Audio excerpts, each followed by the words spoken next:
This channel does not promote any violent, harmful, or illegal activities. All content provided by this channel is meant for an educational purpose only.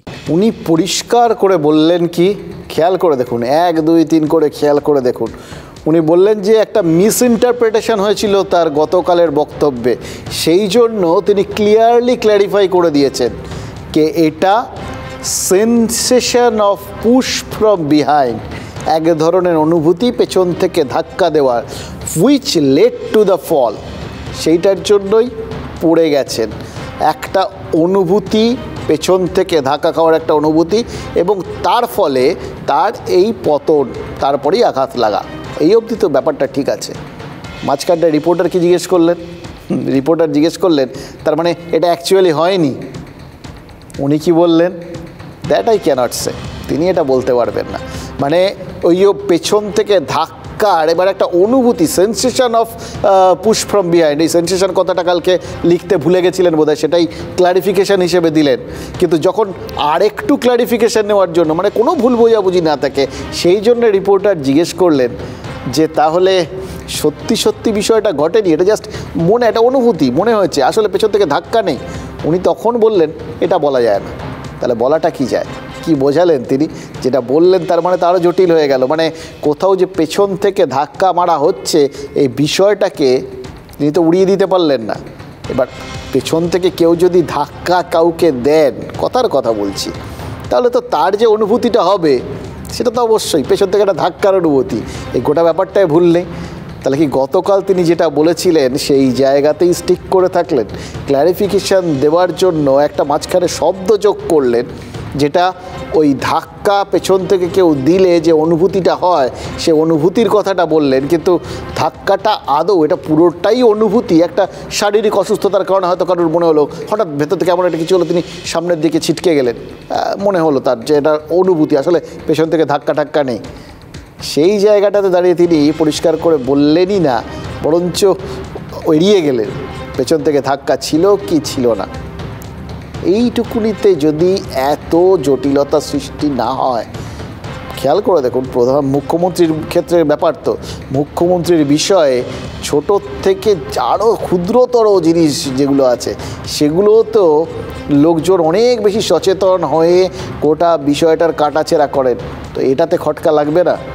কোনো দোকানের খাবারে ভেজাল নেই বা কোনো দোকানের মিষ্টিতে ভেজাল নেই, সেটা কি করে বুঝবেন? যদি দোকানদারকে নিজের দোকানের খাবার বা মিষ্টি খেতে দেখেন, তাহলে চোখ বন্ধ করে সেই দোকানের খাবারের কোয়ালিটিতে ভরসা করতে পারেন। এবার বিধানসভা ভোটের আগে নন্দীগ্রামে পায়ে চোট পান মমতা বন্দ্যোপাধ্যায়, তার চিকিৎসা হয় SSKM হাসপাতালে। বিরোধীরা বোধহয় ওই খাঁটি ভেজালের বিষয়টা মাথায় রেখেছিলেন, তাই তারা প্রশ্ন তুলেছিলেন যে পূর্ব মেদিনীপুরে পায়ে আঘাত লাগার পর কলকাতায় চিকিৎসা করাতে আসতে হলো কেন মুখ্যমন্ত্রীকে? তাহলে জেলায় জেলায় সুপার স্পেশালিটি হাসপাতাল তৈরি করার যে দাবি রাজ্য করে, সেটার মানে কি? সেটা আদৌ কোনো যথার্থতা আছে? মানে সেই জায়গাগুলোর উপর ভরসা করা যায় না। এবার মুখ্যমন্ত্রী যদি জেলার হাসপাতালের ওপর ভরসা করতে না পারেন, তাহলে সাধারণ মানুষ কি করে ভরসা করবেন? এইটা বোঝাতেই হয়তো মুখ্যমন্ত্রী আবার কার ওপরে ভরসা আছে সেটা বোঝাতেই হয়তো, বললাম না, যদি দোকানদার নিজের দোকানের খাবার বা মিষ্টি খান তাহলে বোঝা যায় যে তার মধ্যে ভেজাল নেই। তা ওই একদিকে যখন সুপার স্পেশালিটি হাসপাতালে যাননি সেইটা নিয়ে প্রশ্ন উঠতে পারে, কিন্তু যখন SSKM-এ তিনি এসে কোথাও চিকিৎসা করান অত দূর থেকে, তাহলে সেইটার ওপর ভরসা আছে, সেটা খাঁটি। পরবর্তীকালে খেয়াল করে দেখুন, স্পেন সফরে গিয়ে ফের পায়ে চোট পান মুখ্যমন্ত্রী, চিকিৎসা হয় এই SSKM-এই। মমতা বন্দ্যোপাধ্যায় তখন বলেছিলেন যে তার পায়ের চিকিৎসায় ভুল করেছে SSKM, স্পষ্ট অভিযোগ তুলেছিলেন। ওইখানে সে বেশ ইনফেকশান হয়ে গেছিলো, মুখ্যমন্ত্রীকে প্রবল ভুগতে হয়েছে। এবার তাই যদি হয়, এই SSKM কি ভুলের পুনরাবৃত্তি ঘটালো? প্রথমে তার হাঁটুর চিকিৎসায় ভুল, আর দ্বিতীয়ত এইবার মুখ্যমন্ত্রীর মাথায় আঘাত লাগার পর তার মেডিকেল রিপোর্ট তৈরি করতে গিয়ে বা সেটা নিয়ে কারণটা বলতে গিয়ে যেটা হলো, সেটা তো মহাভুল। যে ভুলের কারণে রাজনীতি তোলপাড় হয়ে যাচ্ছে, দেখুন, আমি যখন প্রথম এই পেশায় আসি না, তখন আমাদের একটা জিনিস পরিষ্কার করে শেখানো হয়েছিল। আমি যে সংবাদপত্রে সাংবাদিকতা শুরু করি, সেই সংবাদপত্রের সম্পাদক অশোক দাশগুপ্ত সেই সময় বলেছিলেন যে একবার ভুল করলে সেটা ভুল, দ্বিতীয়বার ভুল করলে সেটা ইচ্ছাকৃত ভুল, আর তৃতীয়বার একই ভুলের যদি পুনরাবৃত্তি হয় তখন সেটা ভুলের পর্যায়ে থাকে না, তখন সেটা ক্রাইম হয়ে যায়, অপরাধ।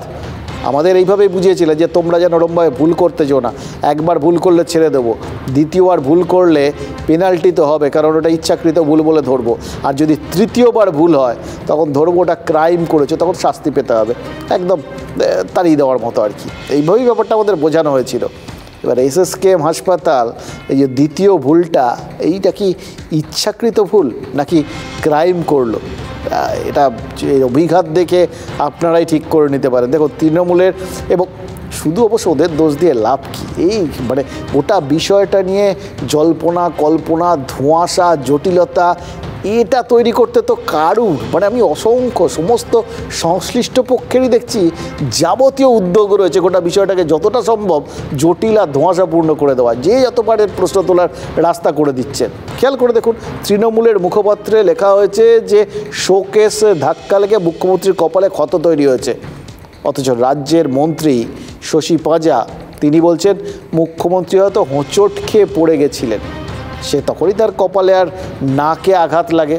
আবার মমতা বন্দ্যোপাধ্যায়ের ঘনিষ্ঠ আত্মীয় তৃণমূলের কাউন্সিলর কাজরি বন্দ্যোপাধ্যায় তিনি কি বলছেন, তিনি বলছেন মুখ্যমন্ত্রীকে ধাক্কা দেওয়া হয়েছিল, এবং কথাটা বলার সময় কাজরি ব্যানার্জির হাতের ভঙ্গিমা দেখেও মনে হয়েছে যে তিনি একটা ধাক্কা দেওয়ার বিষয়ই একদম মুখের সঙ্গে ভাবভঙ্গি করেও স্পষ্ট করে দিতে চাইছেন।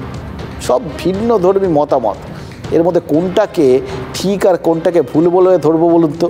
SSKM প্রথম বললো পুশ ফ্রম বিহাইন্ড, তারপর বয়ান বদলালো, তৃণমূল মুখপাত্র বললো শোকেসে ঠোকা লেগে গেছে, আর রাজ্যের মন্ত্রী বললেন হোঁচট খেয়ে পড়ে যেতে পারেন, আর মমতা বন্দ্যোপাধ্যায় ভাইয়ের স্ত্রী বললেন ধাক্কা লেগেছে। রাজ্যের মুখ্যমন্ত্রী আহত হয়েছেন, কী করে তার আঘাত লাগলো সেটা তো জানার আগ্রহ সাধারণ মানুষের থাকবেই, উৎকণ্ঠাও থাকবে। সেটা নিয়ে এত হেয়ালি কেন হলো বলুন তো? আমরা ঠিক বলতে পারছি না এখনো, তবে কিছু একটা ধাক্কা লেগেছে এটা শোনা যাচ্ছে।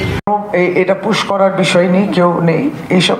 অনেক সময় একটা সেন্সেশন হয়, একটা শরীরের মধ্যে একটা অস্থিরতা হতে পারে, এবং তাতে একটা মানুষ স্টাম্বল করতে পারে, একটা হঠাৎ একটা, যার জন্য হয়তো হোঁচট খেয়ে কিংবা তিনি পড়ে গেছেন। আগেই বলেছি উনি Z+ ক্যাটাগরি, ওনার সিকিউরিটি তো খুব টাইট থাকা উচিত, কিন্তু সেই সিকিউরিটি ভেদ করে কেউ তো ওনার বাড়ির সামনে ওই ডান্ডা হাতে বা লাঠি হাতে ঢুকে যাচ্ছে তার ঘরে, ল্যাকিউনা অফ সিকিউরিটি। যদি প্রয়োজন মনে হয় আলাদা করে CM হাউস বানিয়ে সেখানে মাননীয় মুখ্যমন্ত্রীকে রাখা প্রয়োজনে CM হাউস বানিয়ে সেখানে রাখা উচিত, ওনার সুরক্ষার সাথে কোনো ধরনের কম্প্রোমাইজ করা উচিত নয়। প্রথম হচ্ছে ওনার সুস্থতা, তারপরে এটা নিয়ে তদন্ত হওয়া উচিত যে কী করে ঘরের মধ্যে চোট পেলেন, কেন এগুলো হয়নি, অনেক প্রশ্ন থাকে সব ঘটনার, সেই প্রশ্নটা ভাবা উচিত, কারণ উনি আমাদের পশ্চিমবাংলার 1 নম্বর ব্যক্তি, তার শরীর স্বাস্থ্য নিয়ে আমরা সবাই চিন্তিত। এই ধোঁয়াশার জায়গা থেকেই আস্তে আস্তে রাজনীতির পদার্পণ, রাজনৈতিক দৃষ্টিভঙ্গি থেকে এবার গোটা বিষয়টা দেখি।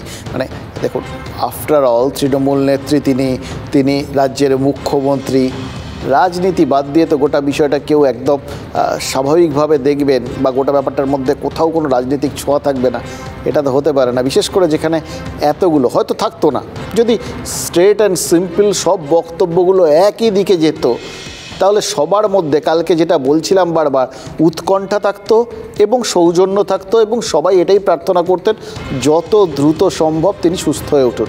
এটা সবাই করছেন এখনও, কিন্তু মাঝখানের যে প্রশ্নগুলো, ওই প্রশ্নগুলো কেউ কিন্তু এড়িয়ে যেতে পারছে না। কারণ শুনলেন তো, সবাই বলছেন উনি আমাদের মুখ্যমন্ত্রী, মানে ভিন্ন ধর্মী যারা এক্ষেত্রে রাজনৈতিকভাবে, অর্থাৎ অন্য মতাবলম্বী, অন্য পার্টির লোক, তারাও জানেন দল মত নির্বিশেষে উনি সবার মুখ্যমন্ত্রী। তার শরীর স্বাস্থ্য সম্পর্কে উৎকণ্ঠিত হবার বা সত্যতা জানার অধিকারটা সবার আছে, প্রশ্ন সবার থাকবে। আর এরকম সুযোগ করে দিলে, যদি প্রশ্ন ওঠার মতো সুযোগ কেউ করে দেন বক্তব্য রাখতে গিয়ে, তাহলে তো সেগুলো আসবেই। খেয়াল করে দেখুন কে কীভাবে বলছেন, কিভাবে দেখছেন। বিজেপির রাজ্য সভাপতি সুকান্ত মজুমদার কয়েকদিন আগে এই অনুষ্ঠানেই একটা কথা বলেছিলেন, আমার মনে পড়ে যাচ্ছে, জানেন তো, তারা ব্যক্তিগত আক্রমণের যেটা রাজনীতিতে সাম্প্রতিককালে আমরা বারবার দেখছি, ব্যক্তিগত আক্রমণ, বিলো দ্য বেল্ট হিট করা, সেই রাজনৈতিক সংস্কৃতিটার বদল করতে চান। সেই কথাটাই কি মমতা বন্দ্যোপাধ্যায় আহত হওয়ার সময় কাজে করে দেখাচ্ছে বিজেপি? নাকি 2021-এর ভুল থেকে শিক্ষা নিয়ে তারা বাড়তি সতর্ক? তারা কিন্তু কেউ কোনো বেফাঁস কথা বলেননি। 21-এ ভোটের মনোনয়নপত্র দাখিলের দিন 2021-এ, সেদিন কিন্তু পায়ে চোট পেয়েছিলেন মমতা বন্দ্যোপাধ্যায়, হুইল চেয়ারে চেপে প্রচার করেছিলেন তিনি।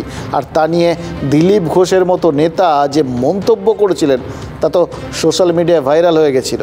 বাঙালি ভোটাররা সেই যে বক্তব্যটা, সেই বক্তব্য ভালোভাবে নেননি।